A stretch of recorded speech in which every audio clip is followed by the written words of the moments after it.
It's time now for the Kill the Can podcast.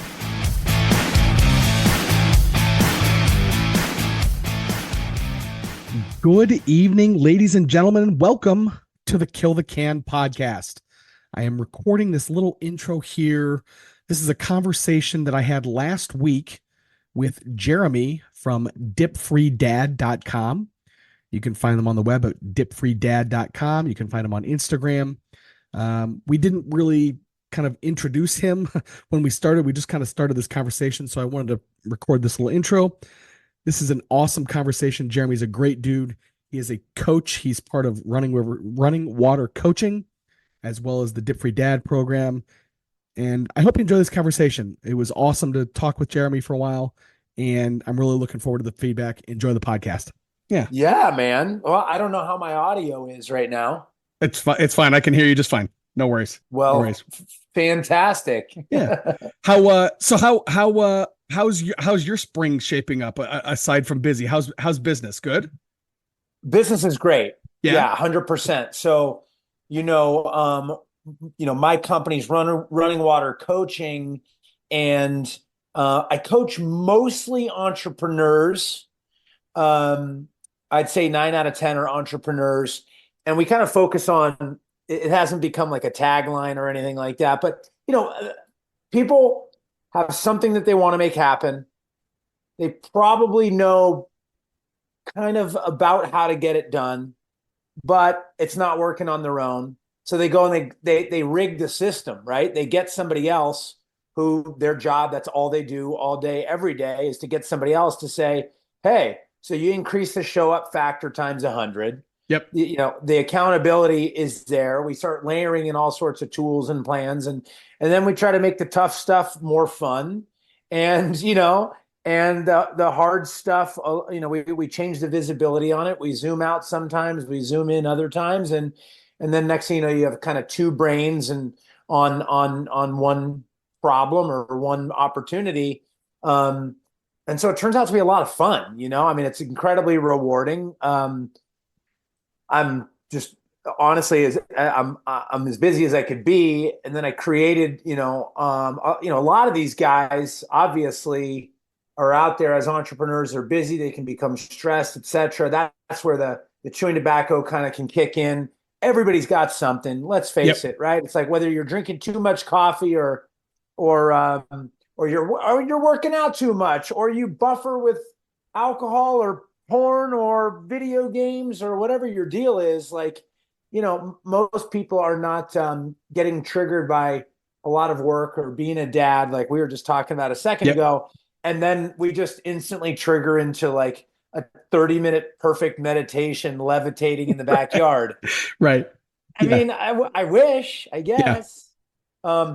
But unfortunately, it turns into other stuff, right? Because life can be stressful and things take us by surprise even when we plan everything out. So, but everything's, knock on wood, things are good. The family's good. I've got my health, Good. That's awesome. Let me ask you from in your professional coaching opinion, how long does it take to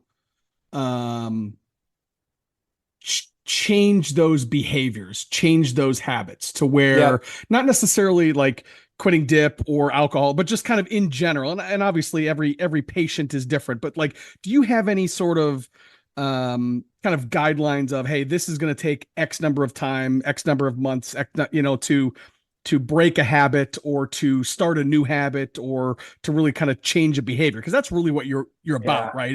Is changing the behavior, which then will deal with whatever symptom it is that is the problem that you're dealing with. Is that fair? Yeah. And, I think it's the first part, great question. Second part, and just a great topic. I mean, people could probably talk about this for hours and hours and hours. And I mean, so many people, fortunately, have because of James Clear, I think, really making, writing Atomic Habits and sort of going wild with that. So many people are starting to rewire or approach their lives a little bit differently. So instead of things like goals, they're looking at, like James will talk about, with systems, right?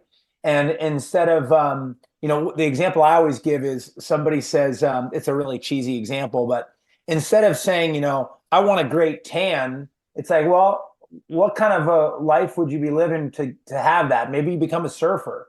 Maybe you're gardening, right? Maybe you just Yep. start playing basketball with your kids outside, and those other things are byproducts. So, um, how long does it take?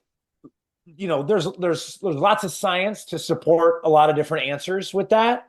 Some people will say, it takes 21 days to change a habit. And, you know, things are not exactly the same. It really does depend on what your thing is, right? So if you're going to talk about nicotine, that could also be influenced by, as you know better than I, the type of nicotine you're using.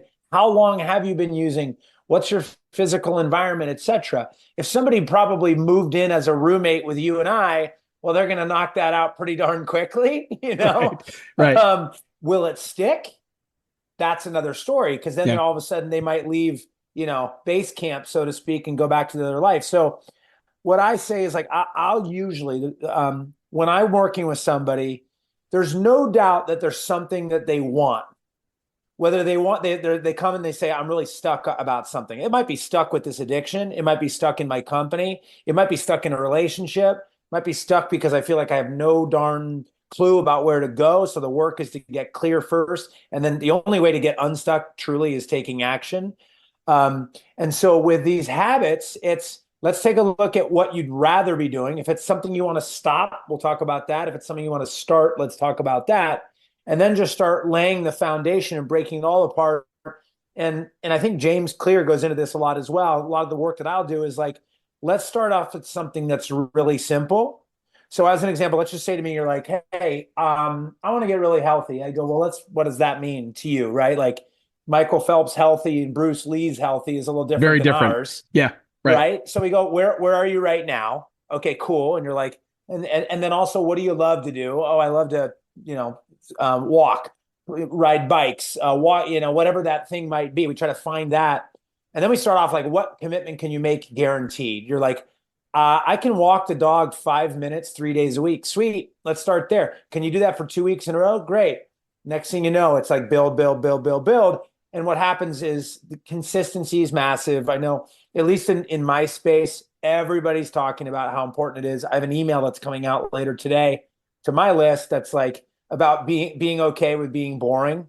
Mm-hmm. And it's kind of a joke, but it's the truth, right? Like, let's face it, it's the things you do on most days that lead you to the results you want, right? Like, if most days you ate whatever your version is of clean, well, then you're better off, right? So it's like tipping the scale. So that's a roundabout way or a broader way of answering, how long does it take?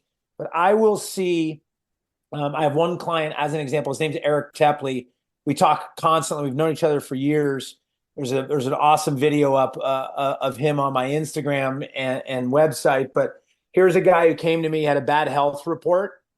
And I had all the things, right? He was terrified of going to the doctor because he didn't want to get the health report first, I should say. And he was nervous about it. Hadn't gone to the dentist in years. He's chewing every day for years. We all know that story. He doesn't want to go to the dentist to hear that. He's got sores coming and going. He's like, what's this?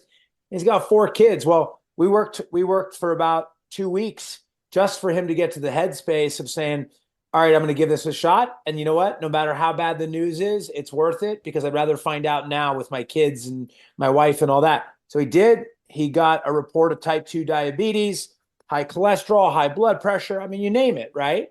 And so he's put on all these meds. We drew a line literally in the dirt. We met in person. I did it with my foot, way dramatic. Yeah. And I said, look, this is cheesy, but it's true. If you step over this line, you're making a decision to change all this. And if you don't, you stay on that side, I don't know. We'll see what happens. And he said, I'm going to be the poster child. And he went after it.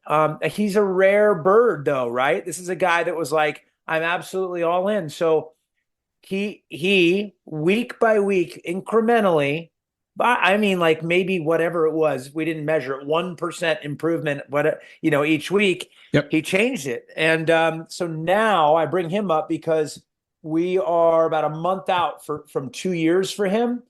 That's a guy who changed his habits in the first month or two. Like he was no longer drinking soda. He's now drinking more water, those kind of things. And then now start getting in the groove of working out. But now, 2 years later, he's a different human. It's literally locked in the bones. It's like, it's just something that he does now. He loves to exercise. He's found a ton of things that make him smile. He's learned about some fun gear. Now he's looking at trips. He hiked up to the top of Half Dome with his son. They're like Oh, wow. hugging each other, so he's an extreme example. If you want to rig it, 21 days, you can start to get things to start happening, but if you really want to lock it in the bones, you've got to be consistent. And I would say, whether it's a coach, your neighbor, your buddy, somebody who's going to keep you accountable or keep each other accountable, right? So you're surrounded with that. Sure. Yeah. And as you know, at Kill the Can, our kind of entire world is based around that accountability, right? We post roll every single day, and that roll call is effectively just our promise that we will not use nicotine for that day. We don't worry about tomorrow until we get there. So let me ask you this. We feel very strongly, I feel very strongly, that when it comes specifically to nicotine cessation, you can't be half pregnant, right? You can't kind of quit. You either need to quit being 100% nicotine free, right? Or you're not. And so how does that, and I loved what you said about making kind of incremental changes to small incremental changes over time are going to equate to some pretty massive changes, like the guy that you mentioned, he said is an entirely human being. How do I, in my mind, wrap the fact that you have to be like you can't kind of quit dipping, right? With the concept of incrementally making changes to make yourself better. Does that make sense? Do you understand? Yeah, it does. It does for sure. I believe that I understand what you're asking, and my answer will probably address it. So a couple of things. Number one, I couldn't agree with you more. Absolutely, that's the approach. It's get nicotine out of your life once and for all. There you go. You might relapse, and then the whole thing, right? You did 3 days, and then bam, you're back, and then you had 2 months, and then whatever happened. So that one, absolutely knock it out. Now, health, food. I'll just put it this way specifically: diet and exercise. I kind of hate the word diet, just like however you eat. Okay. Right. And drink too. They're not as extreme as that. They're really not. Like I eat pretty clean most days, but it's my kids' birthday parties, and it's like, hey, but right now it's Thursday. I'm thinking Friday, tomorrow after work, it'd be nice to have a beer with some friends or my wife or barbecue. And I'm not like, is that barbecue sauce on there? I don't know. I got to there's like 4 grams of sugar. And now that's wonderful if you do that and that works for you. But I think that there's a range. I like to think of like diet and exercise as a dial. And so a lot of people are like, oh, I don't exercise whatsoever, so I'm at a 1. And the only way to exercise is to be at a 10. Bullshit. It's like, guess what? Right now, maybe you're at a 2 or a 3. What's it look like if we just went to like a 4 in the rest of May and June? What does that look like? And someone's like, well, maybe I would get the dog out more. Maybe maybe instead of like sitting on the couch, I'd be throwing the Frisbee with my kid once a week. Cool. Let's do it. And what happens is, as you start to do that more and more often, next thing you know, your shoes are out. Next thing you know, maybe it gets to the place where you bust out the bike pump and you start pumping up the tires in your bike, and you got cobwebs brushed off, and whatever the thing is you like to do. You go get a new basketball because you're playing with your kids. You get what I mean. Yep. Nicotine, though, is not that way. Nicotine is not a continuum or a dial. Nicotine is like, if you're at a 4 with it, and then you're at a 7, then you're at a 1, you're in a nightmare. And I know what it's like. You know what it's like. That is a horrible place to live, because you're in, you're out. You're in, you're out. You're playing with something that is so much more addictive. Not that food can't be addictive, not that exercise can't be addicting, right? But a very different situation. So I would say somebody who's if Michael Phelps is a 10 health-wise, or when he's an Olympian. I don't know what Yeah. he's doing now, but right. And number one is a person who's on 40,000 meds about to pass away. Unfortunately, you can still be very healthy at a 7. Like, Right. you six, Okay. six, you can't. With tobacco, absolutely not. I gotcha. So, I know that you have quit. Talk to me about kind of like what that journey looked like for you. How long did you use? How long have you been quit? Like what that was like for you? Oh my God, it was a nightmare. Yeah. It was a nightmare. You've heard all the stories, so I'll just throw myself in with probably one or about 1,200 that you've heard. I was 16 years old. I was playing baseball in high school and playing football, and it was just a thing that was around. I was like, hey, what's that?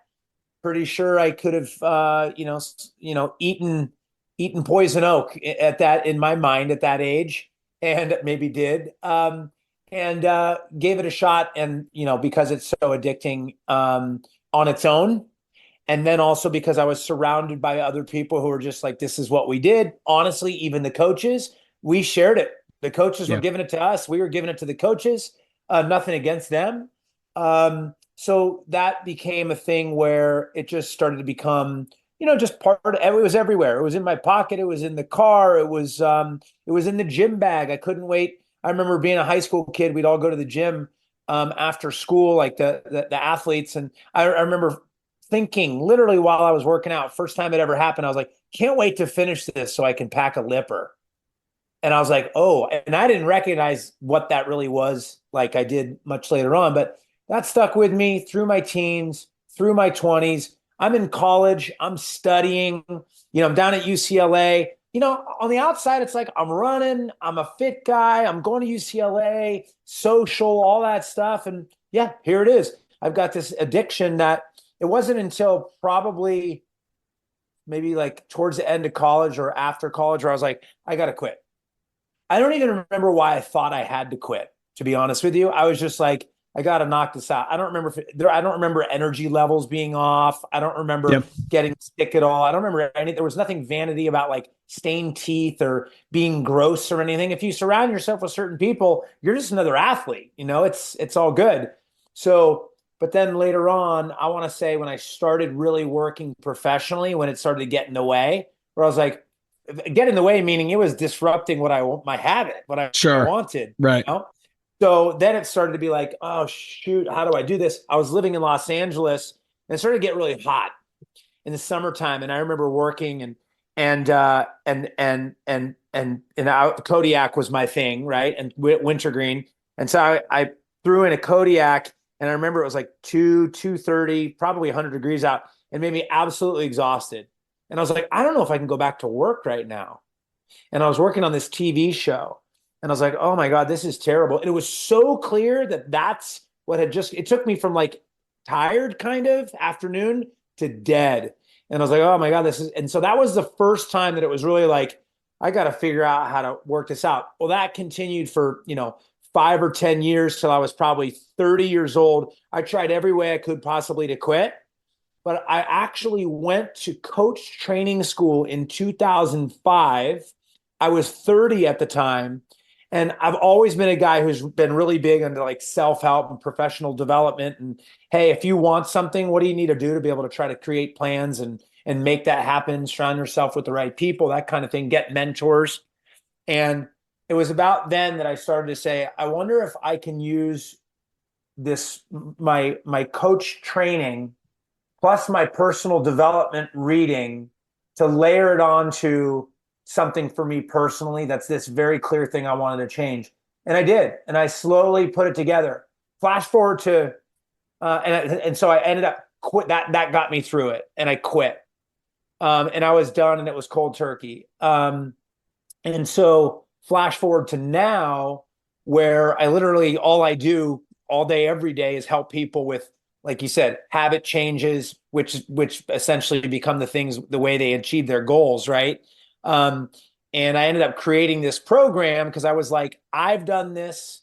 This is me. I know what it's like to struggle. I was the guy who'd wake up in the morning, throw in a Kodiak, to have a couple sips of coffee with that Kodiak in, jump in the shower, have a Kodiak in the shower. This is easy. I can just spit right down the drain. Hey, no problem. This is actually clean. Right. And I know what it's like to take the long road home. I know what it's like to lie about it. I know what it's like to literally look in my pocket and think I've got $5. Do I want to spend it on a burrito? I'm really hungry. Or do I want to get a can? And I'm saying, I'm not getting that burrito. I know what it's like. 100 of those examples. And so now I ended up creating that program specifically that was designed to help dads quit chew or dip. That was it. Specifically, so I ran a bunch of guys through a beta program. This was mapped out for 12 weeks. I was like, here's exactly what happens week 1, week 2, week 3, week 4. And it could change a little bit. Human beings, like if somebody's at week 2 and they're not ready to go to week 3, then I'll change things. I just made it really customized, but I layered in a lot of the most recent science that I could find. I layered in, obviously, coaching, no question. When you have that kind of thing one-on-one, like I'm sure if somebody was working with you one-on-one in that way, you're going to be layering in so much experience, so many tools that you're going to take the person who's wanting to do it on their own versus the person who's working directly with you to achieve that result. And you're going to, 10x, 100x the likelihood of them being able to not only make it happen, but make it stick. Sure.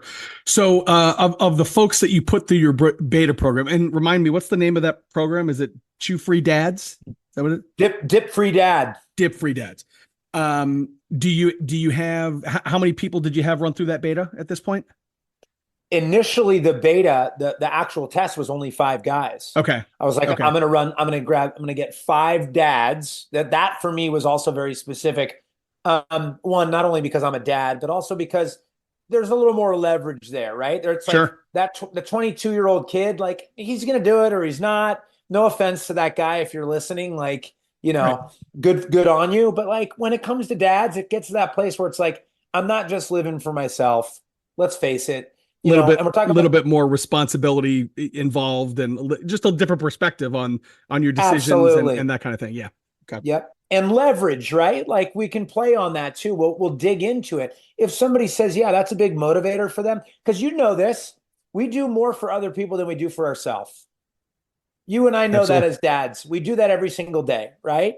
And especially the good dads, I think. Yeah. But there's a problem there, and moms know this even more than us because it's always mom, mom, mom. It's like you got to put yourself first on your to-do list. And it's what I notice is with busy professionals, working parents, moms and dads with kids, that is like so counterintuitive to most of them. They're like, no. I've got the dog in front of me, let alone all of my kids and then the house and then my business and everything else. But the mental flip is I'm putting myself first. I'm going to get this thing done.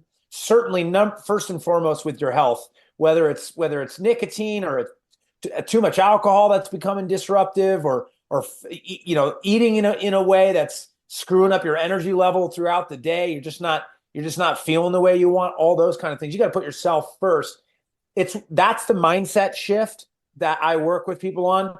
And it always ends up kicking in. And once it kicks in, they go from thinking that they were guilty about doing something for themselves, whether it takes 5 minutes or it takes an hour in a day or whatnot, to then they go, oh, without this, it would never work. And I'm a far better dad. I'm a far better mom, etc., and far better for my company and whatever that might be as a worker than they were before. So that's massive. Yeah, I think, it's funny. I mean, we always talk about how, when you make your decision to quit, specifically nicotine, you have to make that decision for yourself, right? And a lot of people will always say, oh, well, I'm doing it because my wife was nagging me, or I'm doing it for my kids, or those kind of things. And I think to your point, if you're quitting for somebody else, it's not going to stick long term. If you quit for yourself, and then the byproduct of that quit is you're a better dad, a better person, then that's like a win-win, right? But to your point, you've made that decision first and foremost to better yourself. And then you get this awesome byproduct of it, of your wife is happier, your kids are happier, you're a better dad, a better worker, a better athlete, whatever it is. So yeah. So I think that mindset is really important. Well, I love the way you put that, because that's been my professional experience with my clients, that if you do it for yourself, and maybe it takes a minute to find yourself or find the value in it, but that is what ultimately ends up sticking, versus like a doctor tells you to do something. Your neighbor is like, hey, blah, blah, blah, whatever that, or your wife, right? Or your kids. Kids give their parents a hard time about stuff all the time, and it doesn't flip them. It doesn't flip them. And a lot of people just never find the reason for themselves, and that's kind of sad. But when they do, that's when it sticks. I thought about it this way the other day, and it was one of my clients had said he originally went out to go coach Little League because his son's playing Little League baseball. That's it. He just thought it was like, hey, I know baseball. I did it. We can bond a bit. I can help out. The team needs a coach. And then it was like, he gets out there after a couple practices. He's all, oh, I love this. This is for me. And next thing you know, the guy's literally coaching. His son's no longer even on the team anymore. And he keeps coaching because he loves it for him. And he comes home a better dad. He's walking around on his feet. It's obviously good for him. He's got fresh air outside. So that is your point. It boomerangs. Even if you decide to quit dip because you get the bad health report, or because somebody in your family, or because you get nervous, the dentist is like, hey, you got to knock this off, right? Or your kids or whatnot. Ideally, and this is part of the work that I do, and obviously it's like, ideally, it's like, let's find out how this matters for you. Like, what are your standards for yourself? And I know it used to be this way, and that's okay. You're evolving, you're growing up now. You're realizing, like, the way you lived, the things you were interested in, the things you wanted and believed when you were 17 or 27 or 37 are no longer where they are right now. So yeah, I love you. Thank you for bringing that up. Yeah. I'll leave you with one last question. I know that you started that program specifically for dip-free dads. Yep. My question for you though is about, and if you don't have any experience with this, that's fine. I can't tell you how many questions, comments, feedback I've gotten on my social platforms, on our Discord server, about nicotine pouches, Zyn, on these kind of things, right? And the prevailing explanation or defense of these products, what I'm hearing is, oh, well, nicotine itself isn't bad for you. Nicotine itself is actually very good for you. It's only the delivery method that gets you in trouble. Cigarettes, cigars, vapes, dip, what have you. And my response to that has always been, and I guess this is what I want to get your take on this, your professional opinion. My take has been, even if that is true, and there are quote unquote benefits to nicotine, me being a nicotine addict, I can't enjoy those benefits. And so that's why I'm firmly in the camp of, you have to be cold turkey. You can't dabble. You can't have a pouch every now and then, even if you're going to make the defense of, oh, it's going to make me study better, work harder, those kind of things. Am I off base there? Or is that a fair response from in your professional opinion? So, such a great topic. Such a great topic. I'm so glad you brought this up. Okay, so let's just Zyn as one brand. Sure. There's lots out there. Unfortunately, so many other brands popping up to address the whole space, right? Herbals and everything out there, right? Okay. I have coached 3 guys that reached out to me specifically because they wanted help, tools, a strategy, a framework, structure, a program to get off Zyn. And these 3 guys don't know each other. They have heard like Frank R and Pete so-and-so. Yeah. They don't know each other. They all have reported the exact same symptoms when we first started talking. They all said they were getting nauseous and they were getting headaches. Nauseous to the point of actually dry heaving. One of them was that baseball dad I told you about. Okay. He said he would literally go to the Little League, parents all over the place, probably knows him from schools and all that kind of stuff too. Here's a guy who's got a great relationship in the community, kind of well known, not a celebrity, but like everybody, always out and about, right? And had to go behind dugouts because he was dry heaving and he's only using Zins, period. And then I was like, oh, it's funny you say that. I've heard that before and again and again and one of those things. So, and also the headaches were getting crazy. He was like, this is terrible. So there's that part. So this is happening more and more. And my assumption is that this is going on at a kind of a bananas level right now. And the sales are absolutely through the roof. So we're just going to see more and more of that. And we'll see whatever those health implications are. But I would say this. I don't believe Zins are going to kill you, but I believe Zins are going to make you sick day in and day out. And if you want to have a headache all day, every day, hey, be my guest. Here's also another personal layer that I'll just throw into it. And I bring this up with my clients because they ask me, they're like, why, how come you don't use Zins and all that? And I say, I don't want to be a slave to anything. Yep. I don't want to be a slave to anything. If all of a sudden I had some, it's like, I'm currently drinking a cup of coffee right now. I got to keep that in check. I don't want to be a slave to coffee. I don't want to be crushing, stimulants at 3 p.m., 4 p.m. or whatever it is until all of a sudden, I'm a crazy addict to that. So I layer that in and I notice, and there's a lot of guys that are that way too. I go, do you want to be chained to this? What would it be like if you were totally free and you were just living out of free will, as opposed to just being yanked? When you go into the gas station, you in fact, you can't even just fill up. You can fill up outside, but all of a sudden you're doing that, again, habit, walk inside, give me 2 cans of Zins or whatever it might be. And it's like, really? For what? So you have a little more focus, or you think you do? See what it's like. I am as focused or more focused than I've ever been. And I thought that I was when I was using any product that had nicotine in it, for sure. But you just don't know, right? You're in that loop. So I think Zins are, I don't know, I'm going to put air quotes around better than Copenhagen, Kodiak, etc. If it was my brother who was asking me, hey, I've got to do one, which one is it? I'm going to say, yeah, ditch the tobacco. And then, it would probably be the very next day I'd say, but let's talk about phase 2 here. Okay. Right. Of course, because I believe get it all out. Last little point on that is this. It's so dangerous, dipping specifically. I don't want anything in my mouth.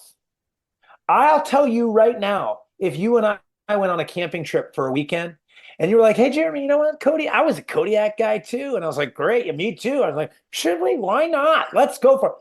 If we did that and we had a few Kodiaks and all that, probably I'd be out of my head. It would be so strong.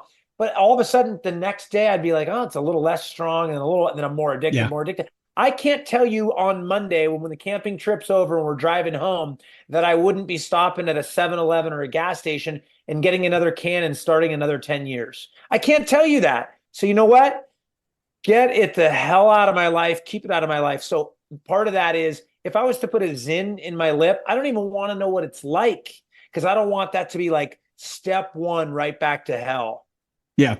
Yeah. And it's funny, I often say, I'm even though I'll be quit 18 years in July, and I'm still one bad decision or $5 away from my, and because to your point, I don't know that I could have just one. Yeah. I don't know. I don't know that I would be able to stop at just one. And that's why I can't have any. Right. So, yep.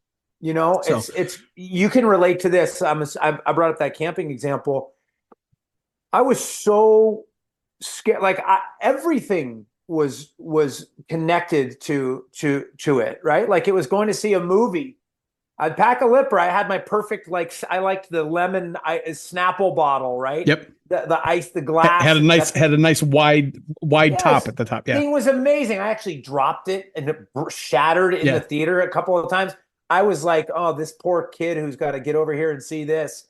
But my point is, like, driving, work, before work, after work, lunch break, weekends, travel. I was like, where do I go? What can I do? And I had to, and this is one of the things that helps, is examine, you lay it all out and then slowly strip those away. I literally wasn't able to go inside of a gas station for a year because if I went in there and then I was going to go and like pay, I knew exactly where my eyes were going to go. And I was terrified that my mouth would follow. Give me one of those. Sure. Right. So yeah, just a reaction, a habit. Yeah. Yeah. The habit training is a lot of the times you start to remove all the cues, as you know. Then I would start to layer in all sorts of other things. And then over time, is it doable? 1000%. There is no question that anybody who's listening to this has a huge amount of resources and hopefully has some hope that no matter how addicted you are, you can absolutely reverse it or change that habit, release yourself from the chains of that for sure. And I think you and I and many, many, many others are a testament to the fact that life legitimately is better on the other side, without question. That's awesome. That's an awesome way to wrap up. So, Jeromy, tell us how you're with Running Water Coaching. Tell us how we can find you if they want to reach out to you, they want some coaching, they want to get involved with Dip Free Dad. Tell us what that's like. Well, go to dipfreedad.com. That's what I would do. If you want to email me, you can email me. If you click around, there's some little downloadables for X, Y, and Z. But if any of it, go to dipfreedad.com. If you want to dive in a little bit further, shoot me an email. Just shoot me an email. We can chat a little bit. You can jump onto Instagram. You can see Dip Free Dad there as well. Lots of resources. I just encourage, like I said, if any of this resonates with you, if you're struggling with it or know somebody who is, do something about it. Literally do something about it. Like make this year the year you have to define it. This is the year I quit dip. Great. Good for you. That's awesome. Hey, this is awesome. I appreciate you joining me. It was a pleasure to chat with you, and I'm honored to be for having me. I'm here with you, buddy. Sweet. I'll talk to you soon. Okay, man. Join us again next time for another edition of the Kill the Can podcast.